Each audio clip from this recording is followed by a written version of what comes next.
Welcome to Tamara's Silly Tales. I'm Tamara and I spill the tea on your favorite reality stars. Married at First Sight, Season 14, Episode 14. First of all, I want to thank you all for the love and support in my last video about my channel name change story. I'm feeling the love and I hope you all feel it back from me. And if you haven't had a chance to check out that video, I'll link it at the end of this video. Okay, so let's get into it. So this is a couples retreat episode, which we all know causes drama for at least one couple each season. This episode felt like some alternate universe mind game. Like, how is it that I'm looking at Jasmini and Picky Mickey as the healthiest couple, while Noisy and Karen have such incredibly obvious double standards and don't recognize it?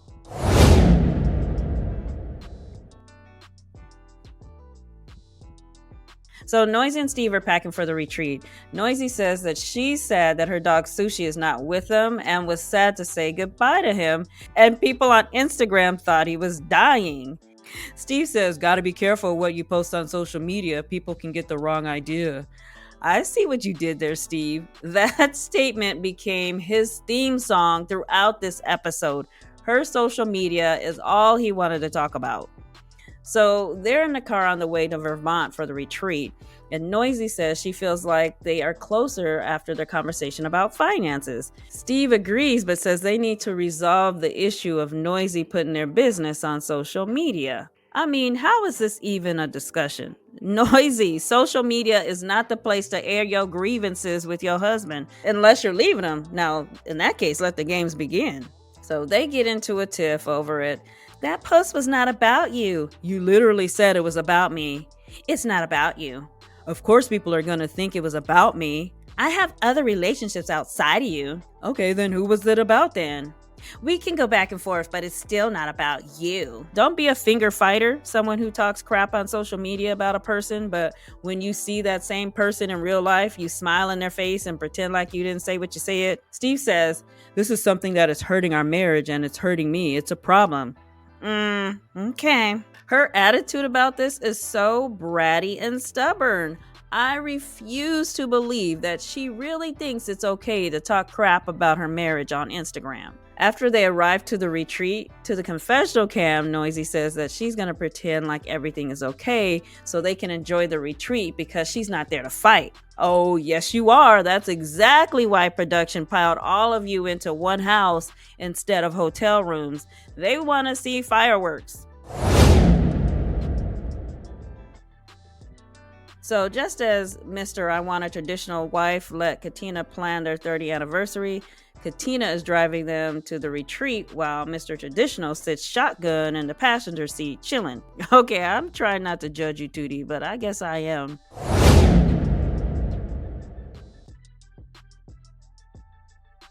On the drive-in, Picky asked her from a 1 to a Jada and Will being the best. Where does she think they are in terms of their emotional connection? Clearly, this was taped before the Oscars.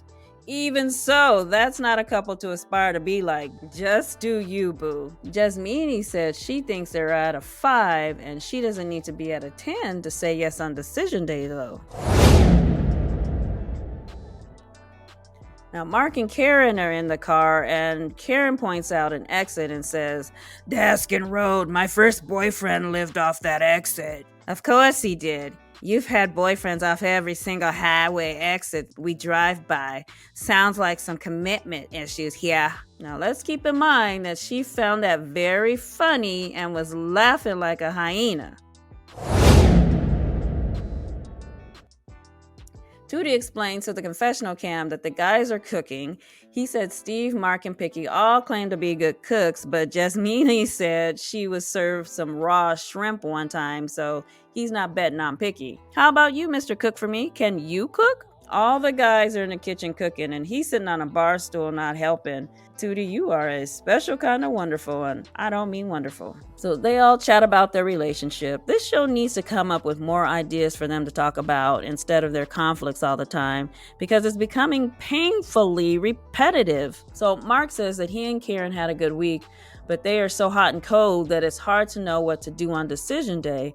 He said that she is a good helpmate, but they butt heads too much. Meantime, Karen is in the hot tub saying that Mark is a good guy with a big heart, but his life is falling apart, and because of that, he's a lot of work. Girl, just because he hasn't had to put on a hazmat suit for you doesn't mean you're not a lot of work too. Picky says that he and Jasmine are in a good place, but he's afraid that it took them too long to get there.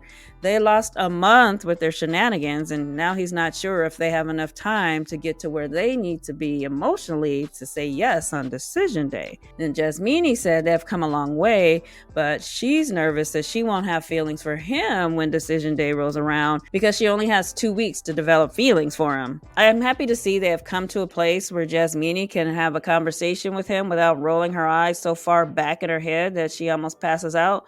But you wasted too much time with all that tone nonsense, woman. So Steve brings up Noisy social media. He asks him if he's wrong for wanting her to not post about the relationship, given that she's accusing him of censoring her. Tootie said if it hurts your feelings, then she shouldn't do it. Tootie, you know good and well, if Katina put y'all's business on social media, you would let her have it. Hell, if we just read the post, you'd cuss us all out for reading it.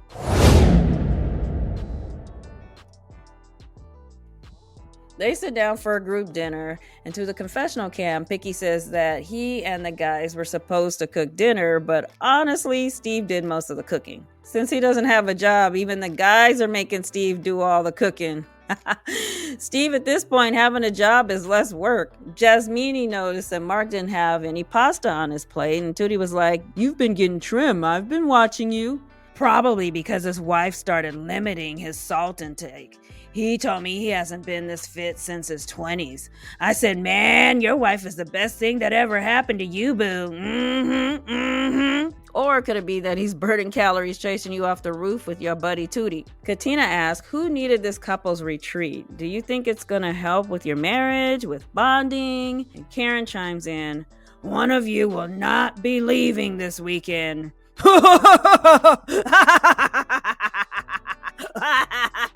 I love a good murder mystery.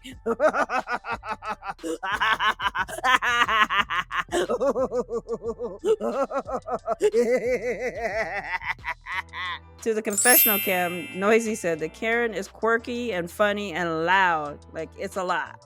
A lot. Then they go around the circle and discuss their problems again. So Karen says that she got into a negative space over something that happened to her, and Mark told her that this is just a blip. Don't allow yourself to get into that negative space. And Tootie's like, "A blip? I like that. I'm gonna start using that term. I'm gonna take it to the streets." Dang it, you mean to tell me all this time that the only thing Katina and Mark needed to do to calm those two hot heads down was say that this is just a blip? Damn. By the way, they named this episode Just a Blip. Tootie said, "I'm going to give Katina credit for our marriage. She has held it down and put in a lot of effort." To the confessional cam, Tootie said that this was the first relationship he's been in where he's not the leader. And Katina says, "We're in a partnership." Partnership? Really? They must have edited out the partnership scenes. Everyone turns to Steve and Noisy to ask how they are doing. And Steve does a polite thing and says to Noisy that he wants to talk about the social media issue and asks if she's okay with talking about it. She said no. He said, "Why?" "I just don't feel like it." Steve says it's strange that she doesn't want to talk about it in front of everyone when the argument is about her talking about their issues in front of everyone. We were all thinking that, Steve, but you better slow your roll or you're going to be the topic of tonight's meme in her Instagram stories. To the confessional cam, she says that she feels like Steve is trying to ambush her in front of all the other couples, and it makes her so mad. Noisy, you know good and well that you are wrong because this wouldn't feel like an ambush if you knew you were right. You so stubborn. When they get back to their room, Steve asked her about not wanting to talk about it, and she said she didn't want to bicker in front of the other couples. He said, "When is a good time to talk about it?" She said, "Not while we're on a trip with other people."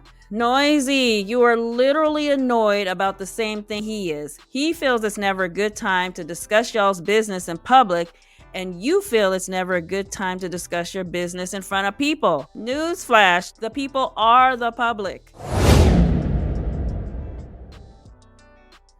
So Katina and Tootie go to a little farm, and Katina says to the confessional cam that she's doing this because Tootie loves animals and she wants to be fearless like him. Then 6 seconds later, an alpaca jerks his head up and Tootie runs for the hills. Way to be the fearless protector, Toot. The farmer explained that one of the alpacas just gave birth 15 minutes ago. They walk over to the mom and she's looking all National Geographic with what looks like a big ball of blood hanging between her legs. Now, of all the important details they love to edit out of this show, why in the heck did they keep this part in? Like, I can never unsee that. The farmer gives them an alpaca to walk, and they are having a nice teamwork moment walking it. To the confessional camp, Tootie says, "So we're walking gazebos." "Really, Tootie? A gazebo?" "Let's use that word in a sentence, shall we?" Gazebo. Cazeebo. "While we were walking a gazebo, we saw a gondola float by." Gazebo. So after walking the gazebo, they sat down for a chat. Tootie asked her about wanting kids in 2 years, while at the same time, she's supposed to graduate from college in 2 years. Like, how is she gonna do that? She explains that it's possible to have a baby and start a career. Not as Tootie's wife. So he explains that he spent the last 5 years sacrificing to get his career going, house bills, and everything is taken care of. She did the opposite. She enjoyed her life, and now it's time to lock in. Okay, she did the opposite, Isaac? Okay, Playboy. But it's okay. There's nothing wrong with that. I know. Don't feel like I'm coming at you because I'm not. So Mr. Traditional explains that he's worried that she's not fully established on her own. So he's saying that he put himself in a good financial position to be able to have babies and travel, not to bear the extra load of being a provider for a baby and his wife. So what I'm hearing you say, Tootie, is that you want a traditional marriage, but a traditional marriage based on your definitions, not what the real traditions were. Okay, got it. They meet with the medium, and she's connecting with his brother and father who passed away. Now, while she's talking, Jasmini's face looks genuinely concerned and a little heartbroken for Picky. It was nice to see the softer side of Jasmini rather than the eye rolling we're used to seeing. The medium said that she sees Picky having twins a year and a half from now. Man, I guess he's gonna get remarried sooner than I thought because Jasmini's not having his babies. So Jasmini asked about the decision day. The medium says that she feels they were meant to be, but they won't realize it for years to come. That Picky will take 5 years to find another woman like Jasmini. So does that mean that he's gonna regret having babies with a woman a year and a half from now? And the medium says it's going to take Jasmini about a year and a half to find somebody, but she's going to regret not staying in the relationship. So if this medium's correct, she's dropping a little spoiler alert. As a matter of fact, maybe they should start including psychics in the matching process. Now, psychic predictions could maybe make the first few episodes of the season a little more interesting, but I digress. Steve and Noisy go to an amusement park and get on some rides. They had a good time and were in good spirits. They sit down to recap their amusement park moment, and Steve brings up the social media topic again. Clearly, this is the only problem they seem to be having at the moment, so production is making them talk about it every time they excel. "Oh, did you just take a breath? Why don't you two discuss Noisy's social media?" So Noisy explains again that she didn't want to bring this problem up in front of the other couples because they still have so much tension about it. Steve says, "Is it fair that you feel like you can say anything you want about us on social media, but you want to tell me what we can say in front of our friends? So maybe you both are wrong and need to stop talking about your problems in front of other people and go see a therapist instead. Because clearly the experts aren't going to help you. They gave up on your season from jump." Noisy's conclusion is that they're still learning how to trust each other, but she's saying it like she's not sure if she can trust them to not bring up their problems in front of other people, like she does on social media. Her little double standard is a whole hot mess. They show Karen kissing all over Mark to get him to wake up, and he's annoyed and wants to sleep. And she says, "I need someone who has more life in them." "Well, you have enough life for 7 people. So keep in mind that she laughed at that and the boyfriends at every exit on the highway joke. So to the confessional cam, she says, "He's the first one to go to bed, the last one to wake up, the first one to call in for a nap. There's got to be a medium." Medium? Is there a medium in the house? They sit down to drink coffee, and Mark says, We're going to a sound bath to calm the day. It will be relaxing because you get so hyper. Okay, that's rude. So she gets super pissed. I'm like, Mark, tell her it's just a blip. It's just a blip. Now, earlier, he told her she has the energy of 7 people, and she thought it was hilarious. He practically called her a hoe on the drive-in, and she thought it was hysterical. So, in other words, he can call her an energetic hoe, but he can't tell her she's hyper. So, to the confessional cam, she describes her behavior. Oops, I mean his behavior, but it sounds like she's talking about herself. I keep telling him, you keep taking digs at me. I brush them off and try to make a joke of it so we can move on, but I just feel like a punching bag. Girl, your tongue is too sharp for you to be this sensitive. Mark says it's okay for her to be rambunctious, but when I turn around and make a joke, she gets pissy. So later, Mark builds a fire and they sit down to talk, and she says, I do find you to be more negative than positive at times. This morning was one of those times. This is your way of putting me down and belittling me to make me feel less than, so you can feel better about yourself. Now that sounds like a self-diagnosis to me. Mark said, you got all that from our interaction upstairs? Yeah. They end up going to the sound bath and having a relaxing session, and for the moment, their little toxic relationship seems pretty calm.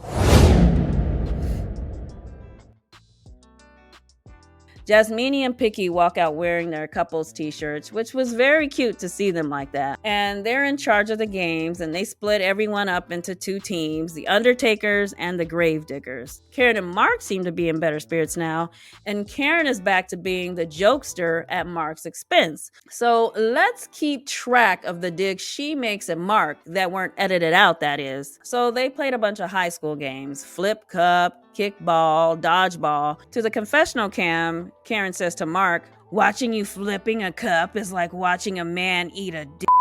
Now that dig was so bad, they had to bleep it out. I don't even know what she said. Later that night, they gathered for more games, and Jasmina and Picky are still in charge and wearing different compatible shirts. They play a game called Most Likely, which is almost as bad as Have You Ever. Production is just being messy, y'all. So the way it goes is they ask questions, and for the answer, they have to write who is most likely to do whatever the question says. The person with the most votes of most likely loses.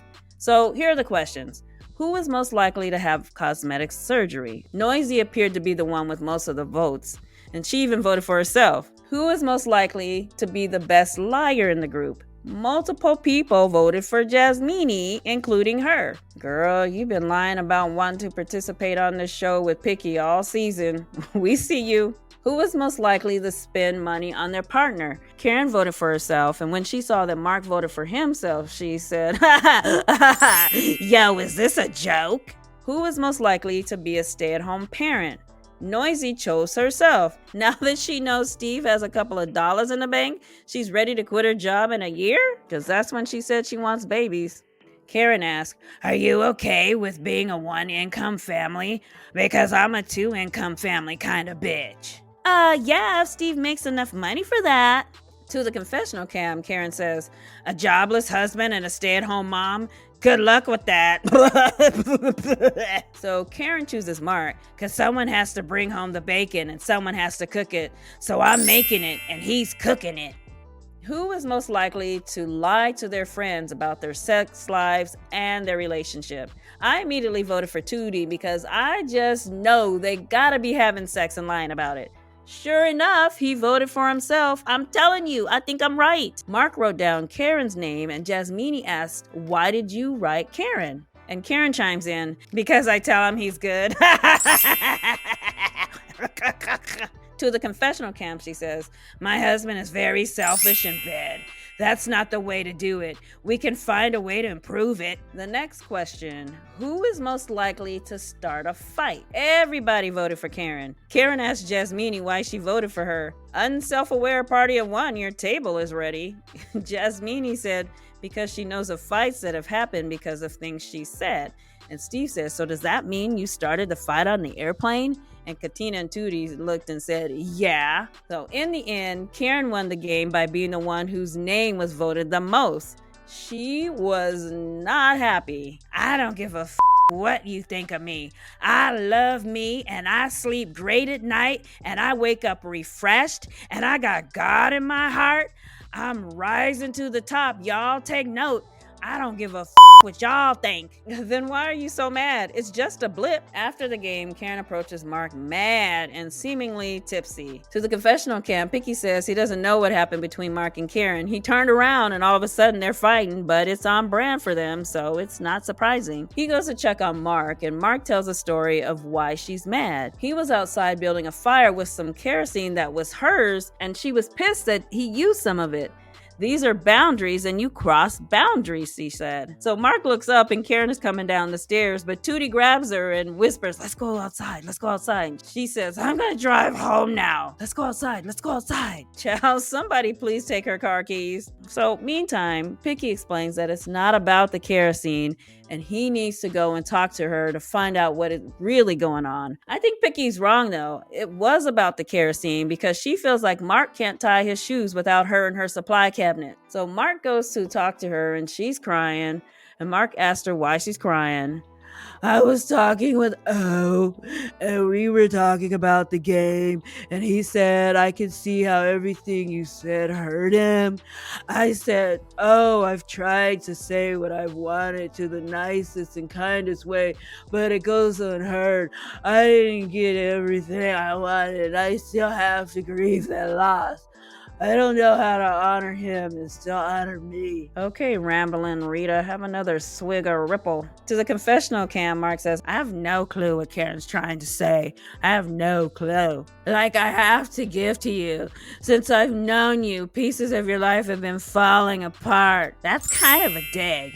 Is it? I mean, they needed to call time of death on this relationship weeks ago. Why they are even trying to give it mouth to mouth is beyond me. They can just agree to coexist until this so-called experiment is over. So the following morning, Karen is super sick, stomach pains and not being able to keep anything down. She thinks it's something she ate, but everybody else ate too, and they seem to be just fine. I think it was something that she drank over and over again. So Mark is taking care of her and she apologizes for picking a fight with him the night before. I love seeing that. That's the first apology we've heard from her on camera that I can recall anyway. So he's driving her to the hospital and she's in the car miserable and sick, and while he's driving she starts to open the door because she has to puke. He's being very calm and patient. Later, Mark is sitting next to her while she sleeps in the hospital bed hooked up to an IV. She wakes up and explains that she was very dehydrated.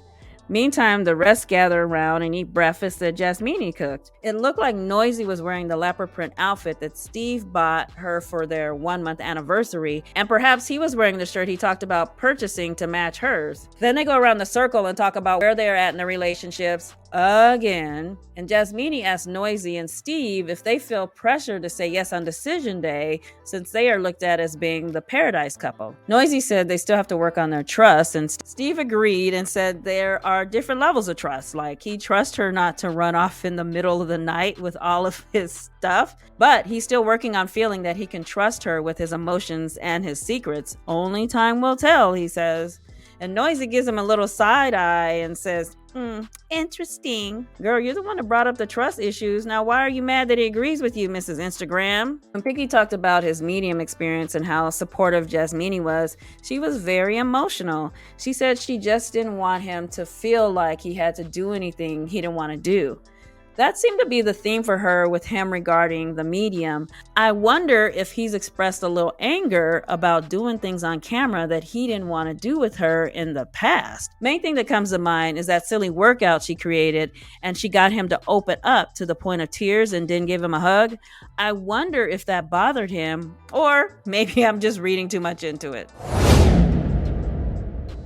So driving back home, they talk about their living arrangements after decision day. Now, Noisy is basically saying that she doesn't want to give up her studio apartment because she moved to Boston for love. It didn't work out, and her studio represents her landing on her own 2 feet. She said she's not ready for the step of saying goodbye to the life she had before getting married. That means you're not ready for marriage, honey. So Steve said his concern is her saying that she wants to be married to him but doesn't want to live with him. Okay, so do you really want to be married to me? So she just sat there and cried. Noisy, you got me all messed up because just yesterday you held up a sign saying you wanted to be a stay-at-home mom. So you're willing to quit your job, you want to have his baby in a year and be a stay-at-home mom, but you still want to keep your apartment because you don't trust him. Girl, you're not making any sense. No wonder Steve is so confused.